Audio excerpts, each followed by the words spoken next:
we have studied maximum safety speed of vehicle along horizontal curved road.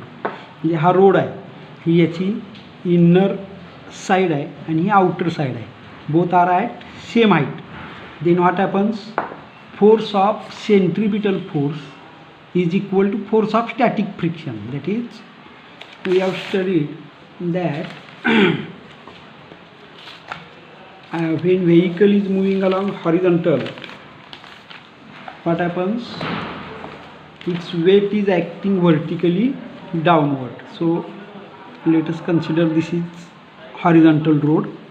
Here there is a vehicle of mass m, so its weight is acting vertically downward direction and it exert equal and opposite force in upward direction. This is center of gravity of the vehicle. Then as the road is horizontal but it is curved, necessary centripetal force is provided by force of friction or force of static friction. This force of static friction is self adjusting force. हा force कसा आहे, self ॲडजस्टिंग force. म्हणजे कसा आहे, समजा आपण या दिशेने फोर्स अप्लाय केला तर तो जो अप्लाय केलेला फोर्स आहे that will act in opposite direction. आता समजा आपण या दिशेने फोर्स अप्लाय केला तर जो फोर्स ऑफ स्टॅटिक फ्रिक्शन काय करतो, त्याच्या अपोजिट डायरेक्शनने असतो. म्हणजे अप्लाइड फोर्स आणि force of static friction opposite असतात. आता काय होतं पहा, या ठिकाणी when vehicle is moving along curved road there are two forces, that is weight mg, m is mass of vehicle, it is balanced by normal reaction, and centripetal force. So centripetal force is equal to mv square by r. Force of friction mu n, n ची value किती आहे, mg एवढी. So mu mg is equal to mv square by r. m gets cancelled. v square बरोबर किती आलं, v square is equal to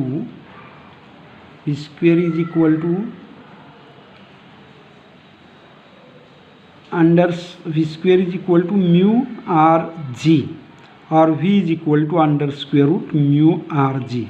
So this is maximum safety speed of vehicle along horizontal curved road. आता काय केलं आपण, road बँकड केला. हा horizontal होता, रोड बँकड केला म्हणजे काय केलं, त्याचं outer edge it is kept at some height. म्हणजे हा हॉरिझॉन्टल रोड आहे, हा काय आहे, हॉरिझॉन्टल रोड आहे, हा हॉरिझॉन्टल रोड आहे. आणि आता हे काय केलं, हे जो आउटर एज हे इनर एजपेक्षा काही हाईटने आपण वर चढवलं.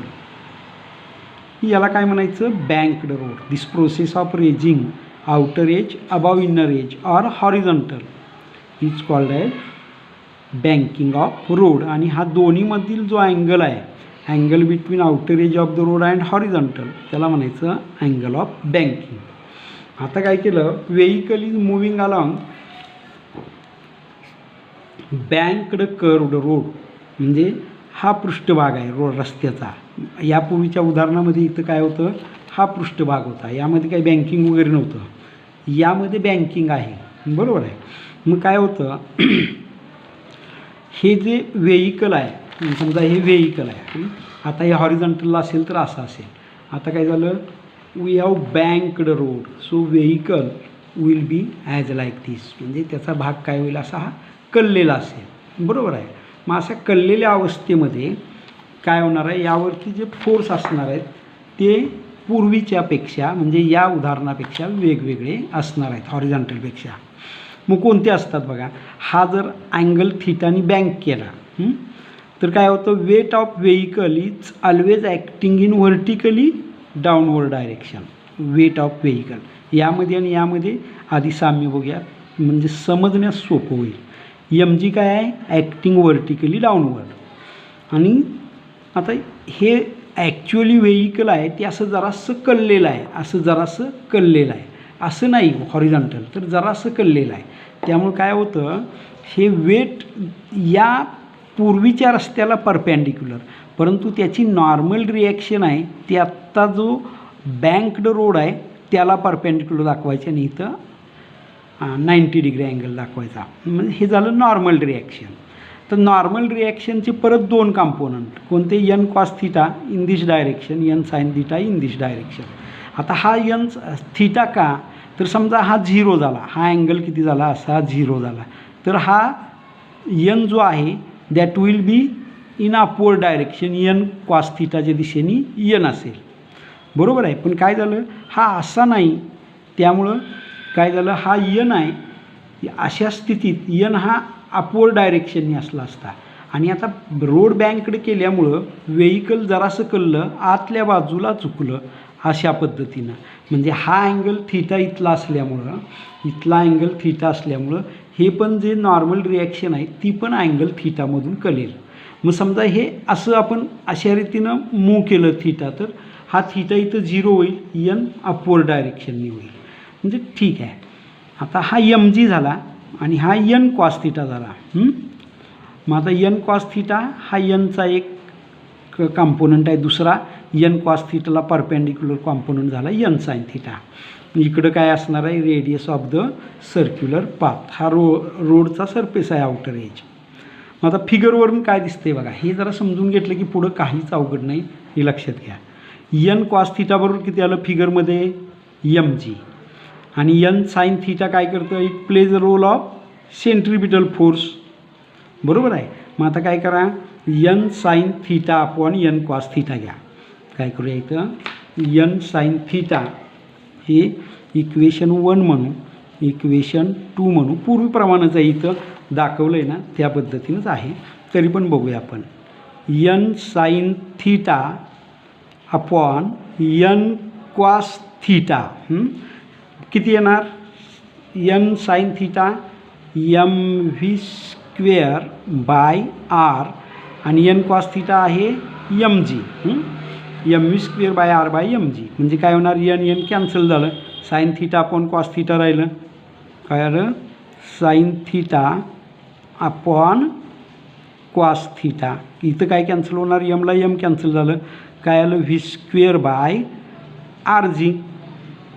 म्हणजे व्ही स्क्वेअर किती आलं, देअरफॉर इथून इकडे येऊया, व्ही स्क्वेअर मिळालं आपल्याला, व्ही स्क्वेअर मिळालं आर जी टॅन थिटा. मग फी याचं स्क्वेअर रूट घेतलं, मिळालं तुम्हाला फी बरोबर under square root r g tan theta. So this is maximum safety speed of vehicle along banked curved road. यामध्ये यमचा कुठेही उल्लेख नाही, त्यामुळं हा जो सेफ्टी स्पीड आहे along banked curved road that do not depends upon mass of the vehicle. मग ते कशावरती अवलंबून आहे, आरवरती अवलंबून आहे, जी त्यासाठी कॉन्स्टंट असतं आणि थिटावरती अवलंबून आहे. ठीक आहे. हे झालं expression for maximum safety speed of vehicle. समजा हे आलं 35 किलोमीटर पर सेकंद. किती आलं, 35 किलोमीटर पर सेकंद. मग आता जर 35 किलोमीटरपेक्षा जर कमी वेग असेल, V1 किती पहिली केस यामध्ये बघा, हे VS कसं आहे, ग्रेटर दॅन V1. V1 काय आहे, 30 किलोमीटर आलं समजा.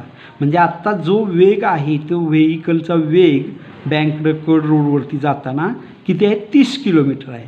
आणि मॅक्झिमम सेफ्टी स्पीड किती आहे, 35 किलोमीटर आहे.